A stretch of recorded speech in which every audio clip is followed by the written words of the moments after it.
मैं अगले सेक्टर में बताना चाहूँगी हेल्थ केयर के बारे में। सुलभ स्वास्थ्य सुरक्षित जीवन। अध्यक्ष जी, हम शिक्षा और स्वास्थ्य किसी भी वेलफेयर स्टेट के केंद्र बिंदु होते हैं। यही विचार हमारी नीतियों में भी है। हमारी सरकार प्राइमरी से लेकर के इंटेंसिव केयर तक एक मजबूत, सुलभ, किफ़ायती व्यवस्था गढ़ रही है और हमारा ये मानना है कि जो उपचार है वो अधिकार है, उपकार नहीं है, उपकार नहीं है। इसलिए हमने स्वास्थ्य विभाग को 12,645 करोड़ का बजट आवंटित किया है। 12,645 करोड़ रुपए का। और जितने पुराने पिछली सरकार के भ्रष्टाचार की भेंट चढ़े हुए हॉस्पिटल थे, आज ये आए नहीं है विपक्ष वाले। आते तो मैं इनको भाषण देने में मजा भी नहीं आ रहा, वो सुन ही नहीं सकते। ऐसे ऐसे काम करके गए हैं कि जब वो फाइलें खुलती है तो ये एहसास होता था कि करते क्या थे। और सिस्टम में इतना ज्यादा गड़बड़, इतना करप्शन, इनको तो 11 साल भी इनको काम करने का मौका कैसे मिला। पहले दिन से ही ये पकड़ में आने वाले काम इन्होंने किए। हमने माधीपुर, सीरसपुर, हदसाल, ज्वालापुरी में उन अस्पतालों को पूरा करने के लिए इस साल 515 करोड़ रुपए का फंड रखा है। जबकि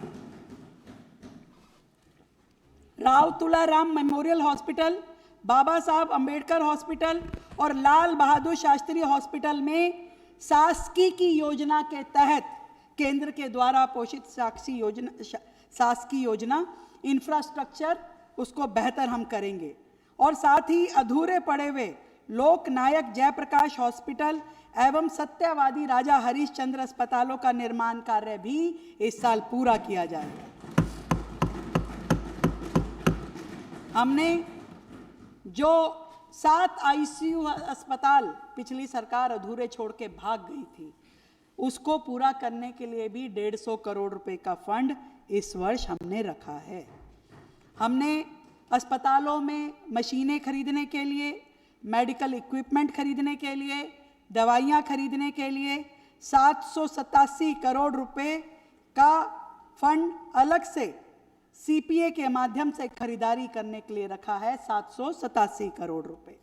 साथ ही प्रधानमंत्री जन आरोग्य योजना जो पिछले साल हमारी सरकार बनने के तुरंत बाद हमने लागू की थी, उसमें हमने पहले जो अंत्योदय के राशन कार्ड थे उनको शामिल किया था। बाद में हमने उसमें आशा वर्कर जोड़ी, आंगनवाड़ी कर्मी जोड़े। उसके बाद हमने दिल्ली की विधवा बहनों को उस कैटेगरी में जोड़ा, दिव्यांग लोगों को उसमें जोड़ा और अभी तक 7.5 लाख लाभार्थियों पर इस सूची को हमने एक्सटेंड किया है। मैं आज इस सदन के माध्यम से एक कैटेगरी और इसमें जोड़ना चाहती हूं और वो है दिल्ली राज्य में रहने वाले ट्रांसजेंडर लोग। उनको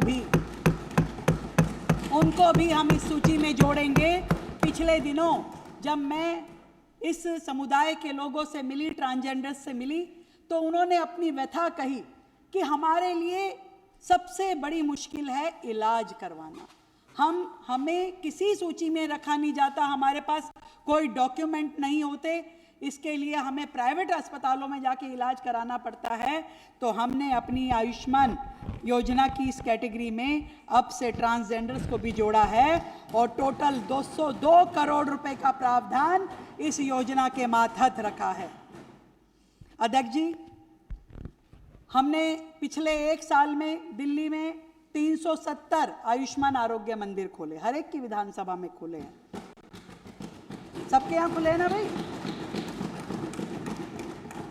प्राइमरी हेल्थ केयर के ये शानदार सेंटर हैं, अनेकों व्यवस्थाएं हैं और इस साल वर्ष 2026-27 में हम नए 750 अन्य आयुष्मान आरोग्य मंदिर स्थापित करेंगे, जिसके लिए हमने केंद्र की मदद और हमारी स्टेट का पैसा मिला करके 1500 करोड़ रुपए का प्रावधान किया है। भाई थक गए हो क्या? अभी 25% हुआ है।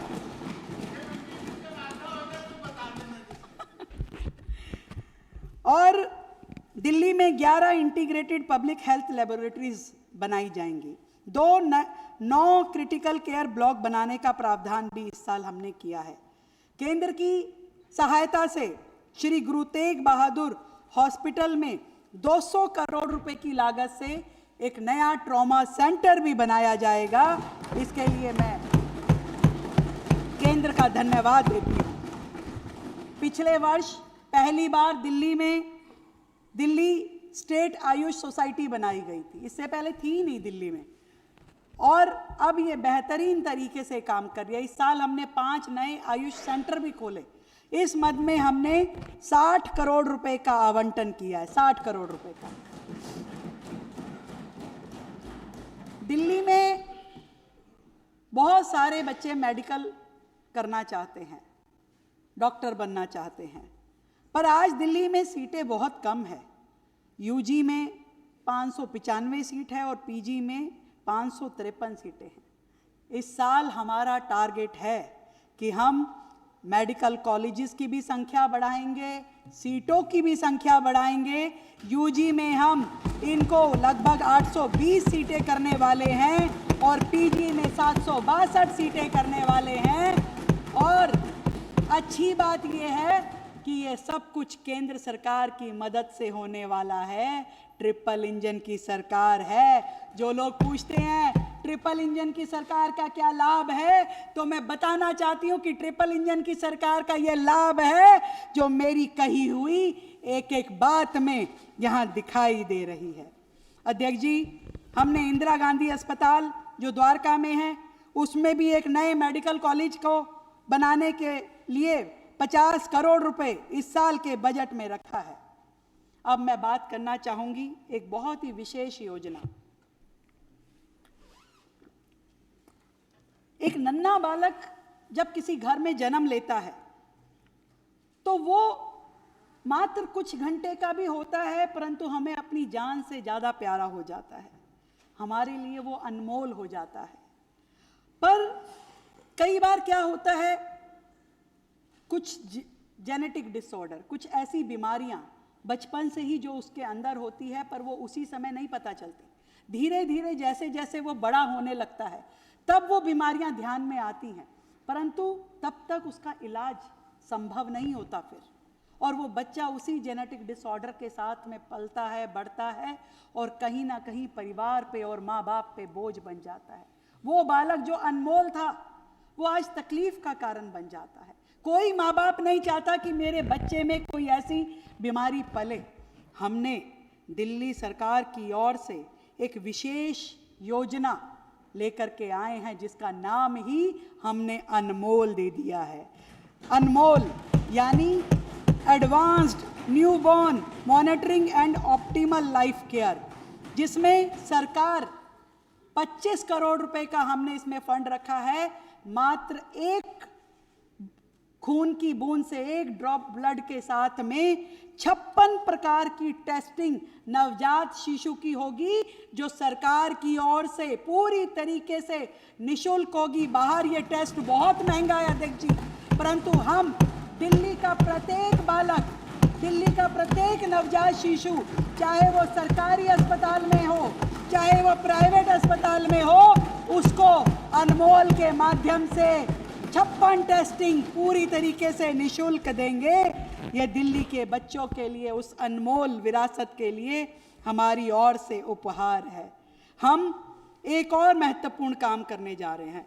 दिल्ली में एक डिजिटल ब्लड बैंक और डोनर्स का रिकॉर्ड रखा जाएगा, ताकि कहीं भी किसी भी कोने में ब्लड की जरूरत हो तो उस डिजिटल डायरी के माध्यम से डोनर का और ब्लड यूनिट का पूरा ब्यौरा हमारे दिल्ली के निवासियों को मिल पाएगा। साथ ही हम real time ventilator bed vacancy monitoring system develop करेंगे। कितनी बार हम सब ने देखा है कि एक परिवार अचानक कोई घर में बीमार हो गया, स्ट्रोक आ गया, हार्ट अटैक आ गया और लेके दौड़ता है हॉस्पिटल में, तो पता चलता है कि वहां तो आईसीयू खाली नहीं है। उसको लेके फिर दूसरे अस्पताल में जाता है तो पता चलता है वहां आईसीयू खाली नहीं है, और ऐसे चलते चलते कई बार वो जीवन खत्म हो जाता है। हम ऐसा real time ventilator bed vacancy monitoring system develop करेंगे कि चाहे सरकारी हो चाहे प्राइवेट हो, आपको तुरंत ये पता चल जाए कि किस अस्पताल में वेंटिलेटर खाली है और व्यक्ति अपना पेशेंट लेके सीधा वहां जाता है।